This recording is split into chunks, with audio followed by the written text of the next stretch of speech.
ने कहा कि गोविंद मेरी एक बेटी है, मेरी कन्या, लेकिन आप लोगों के सामने मैं पहली बार ये सुनाने जा रहा हूं। भीष्म पितामह को स्तुति करते करते एक घटना याद आएगी।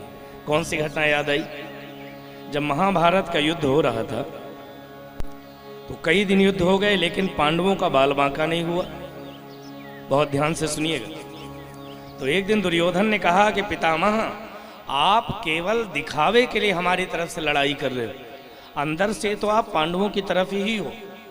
नहीं, ऐसा संभव है कि आप जैसा अतिरथी वीर, आप जैसा वीर एक भी पांडवों को ना मार पाए।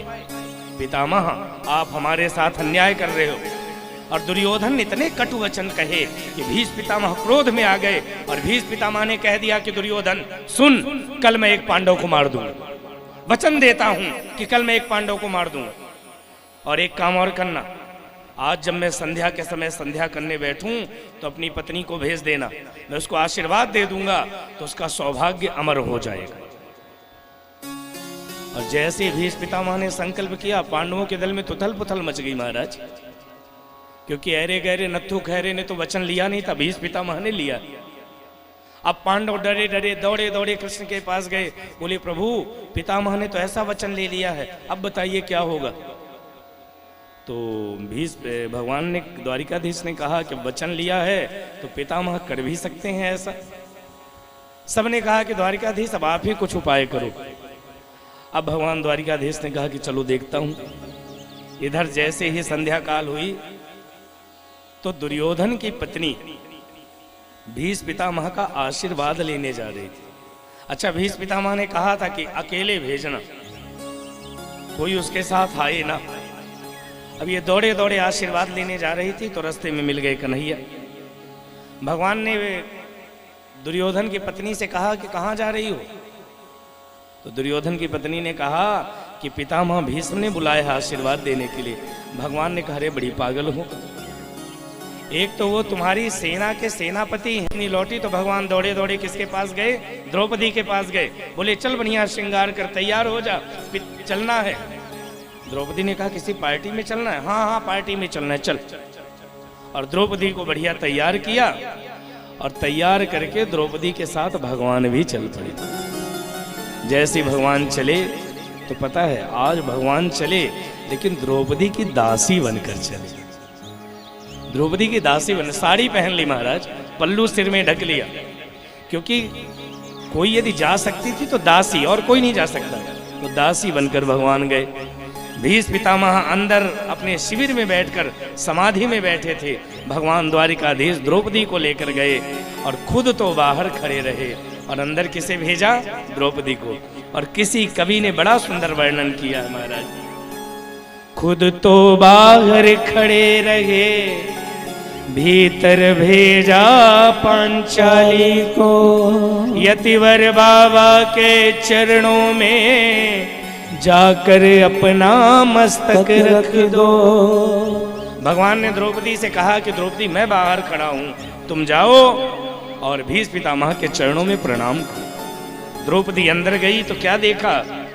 अर्धरात्रि की बेला में भीष्म की लगी समाधि थी, मन प्रभु चरणों में लगा हुआ, उस समय न कोई बाधा थी। भीष्म पितामह समाधि में बैठे थे, भगवान द्वारिकाधीश को याद करते हुए बैठे। अब क्या पता कि द्वारिकाधीश तो दरवाजे में ही खड़ा है, जिसके ध्यान में बैठे थे वो तो दासी बनकर बाहर खड़ा है। भीष्म पितामह समाधि में द्वारिकाधीश को याद कर रहे थे। इतने में द्रौपदी गई और क्या किया? कृष्णा ने जाकर सिर रखा चरणों पर भीष्म पितामह के, चरणों में कौन झुका देखूं, बाबा भीष्म एकदम चौंके, देखा एक सधवा नारी। क्या देखा? सधवा नारी। सधवा यानी सौभाग्यवती स्त्री आई, 16 श्रृंगार कर रखी, लेकिन घूंघट लंबा डाल रखा है।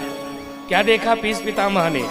देखा एक सधवा नारी, चरणों में शीस झुकाती है, उसके तन की रगी साड़ी सधवापन को दर्शाती है। द्रौपदी ने प्रणाम किया तो भीष्म पितामह को लगा कि दुर्योधन की पत्नी को बुलाया था तो दुर्योधन की पत्नी आई होगी। तो जैसे भीष्म पितामह को मन में आया कि दुर्योधन की पत्नी है तो भीष्म पितामह ने आशीर्वाद दिया। क्या दिया? आशीर्वाद मुख से निकला। एक एक शब्द को ध्यान से सुनिएगा तब बात समझ में आएगी। आशीर्वाद मुख से निकला, सौभाग्यवती भव हो बेटे, तेरी हाथों की मेहंदी का ना रंग कभी छूटे बेटी।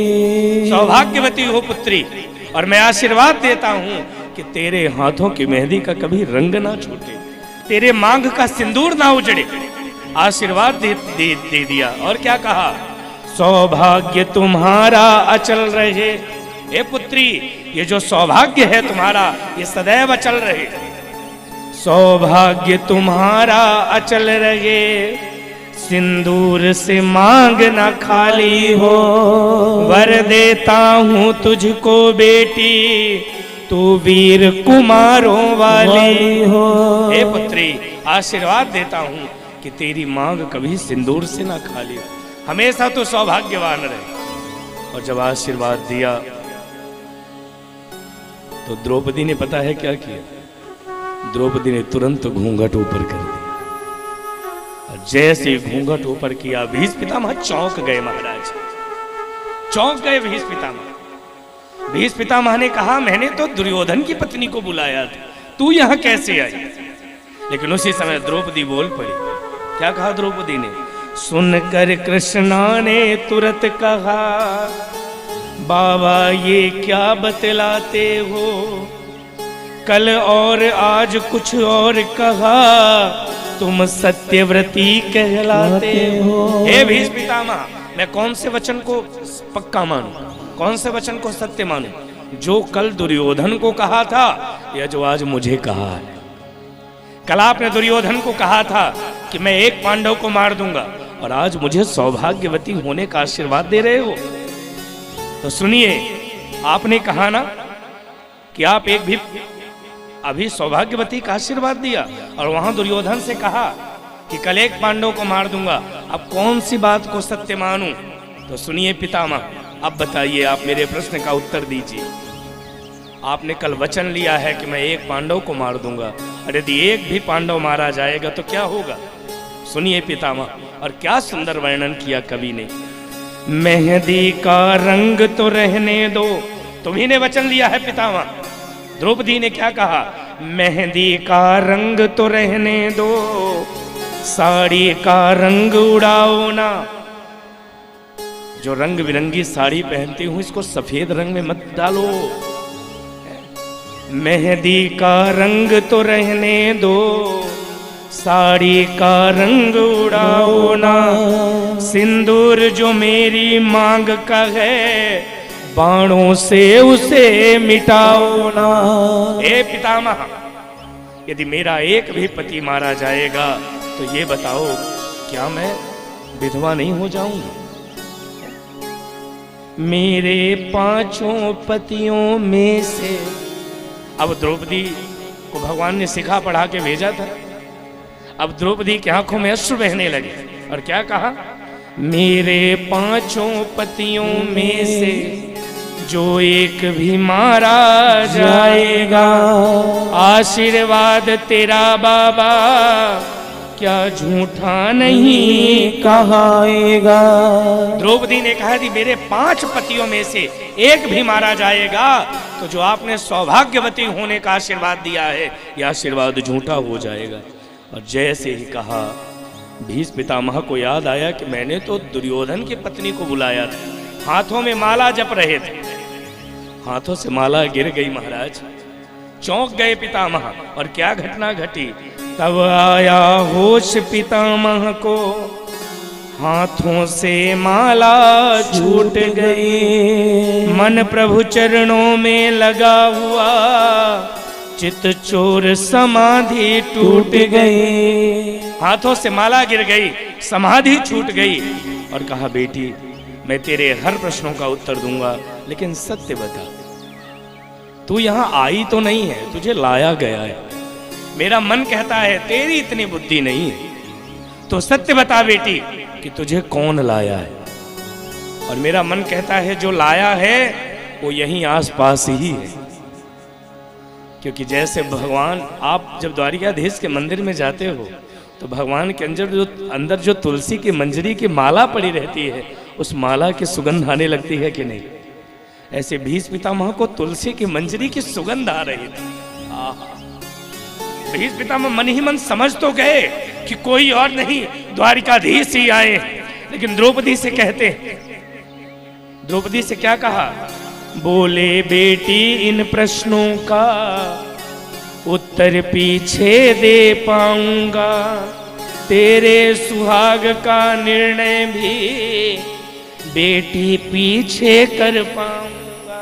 हे बेटी हर प्रश्न का उत्तर दूंगा, लेकिन एक बात मन में खटक रही है, एक बात खटकती है मन में, हैरान है जिसने कर डाला, बतला बेटी वह कहाँ छिपा, इस जगह तुझे लाने वाला।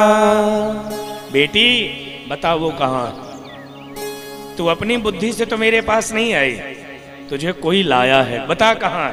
और कहा पितामह ने, बेटी तूने मेरे कुल को इतना पवित्र कर डाला है, पहरा देता होगा तेरा जो विश्व को रचने वाला है। मैं समझ गया, जो तेरा पहरा दे रहा है वो विश्व का नाथ है, वो जगन्नाथ है, वो द्वारिकानाथ, वो द्वारिकानाथ है, बता कहाँ है वो। बूढ़ा होने को आया हूं, आंखों से अश्रु की धार बह रही पितामह की, और क्या कहा? बूढ़ा होने को आया हूं, पर अब भी गई नहीं चोरी। भगवान को कहते हैं अब तो बूढ़ा होने को आ गया, लेकिन अभी चोरी करने की आदत नहीं गई। नित नई नीतियां रचता है, तुझसे चोरी मुझसे चोरी। और नित्य नई नीतियां रचता है, मुझे भी उस नीति में शामिल कर लिया। और भीष्म पितामह दौड़कर बाहर आए, द्रौपदी को कहा तू बैठ, तो मेरे शिविर में बैठ, मैं बाहर देख कर आता हूं कि कौन तुझे लेकर आया है। मन ही मन समझ तो गए कि कौन है, समझ गए कि वो द्वारिकाधीश ही है, लेकिन बाहर आकर क्या देखा, क्या देखा बाहर आकर, क्या सुंदर वर्णन किया। बाहर आकर देखा तो द्योढ़ी का दृश्य निराला था, पीतांबर का घूंघट डाले वो खड़ा बांसुरी वाला था। पीतांबर का घूंघट डाले खड़ा बांसुरी वाला था, दासी बनकर खड़ा था महाराज। भगवान द्वारिकाधीश अपने भक्त के लिए तो दासी भी बन जाते हैं। पीतांबर का घूंघट डाले वो खड़ा बांसुरी वाला था। जैसे ही देखा भगवान द्वारिकाधीश खड़े, क्या किया? चरणों में जाकर लिपट गए, चरणों में जाकर गिर पड़े भीष्म पितामह, चरणों में जाकर लिपट गए। छलिया छलने को आया है। अरे द्वारिकाधीश, अरे गोविंद, ये बूढ़ा ही तुम्हें छलने को मिला है।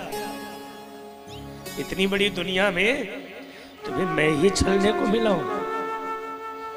चरणों में जाकर लिपट गए, छलिया छलने को आया है। भक्तों की रक्षा करने को दासी का वेश बनाया है।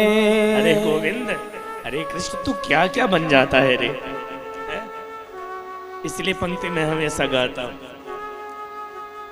जो बना दोगे बन जाएंगे,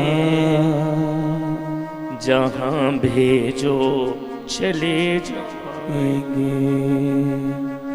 जो बना दोगे बन जाएंगे, जहाँ भेजो चले जाएंगे। कौन जाने कृष्ण की बात। और भीष्म पितामह ने जब ध्यान से देखा तो केवल दासी का रूप ही नहीं बनाया था। क्या देखा कि द्रौपदी की जूती, द्रौपदी का जूता अपने कंधे में दबाया था महाराज। कौन इतना बड़ा भक्त वत्सल होगा,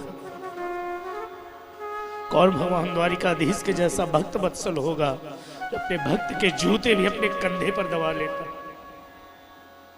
द्रौपदी का जूता भगवान ने कंधे पर दबाया है महाराज। और लिखा है यहाँ, कहते हैं द्रौपदी का जूता था पीतांबर के कोने में, उर में करुणा का भार लिए लगे पितामह रोने में। भगवान की भक्त वत्सलता देखी तो भीष्म पितामह के दोनों आंखों से झरझर अश्रु गिर पड़े और दौड़कर अंदर आए और द्रौपदी को कहा, द्रौपदी सुन, अब मैं तुझे उत्तर देता हूं। तूने मुझसे क्या कहा कि क्या मेरा सुहाग बचेगा, अब मैं तुझे उत्तर देता हूं। हे द्रुपद सुता मेरी बेटी, जाओ अब जीत तुम्हारी हो, पतियों का बाल न बाका हो, जब रक्षक कृष्ण मुरारी हो। हे द्रौपदी सुन, तुझे डरने की बात है। मैंने वचन भले ले लिया था, लेकिन मैं भली भांति जानता था कि जिसकी रक्षा गोविंद करे उसके पतियों का कोई बाल बाका नहीं कर सकता।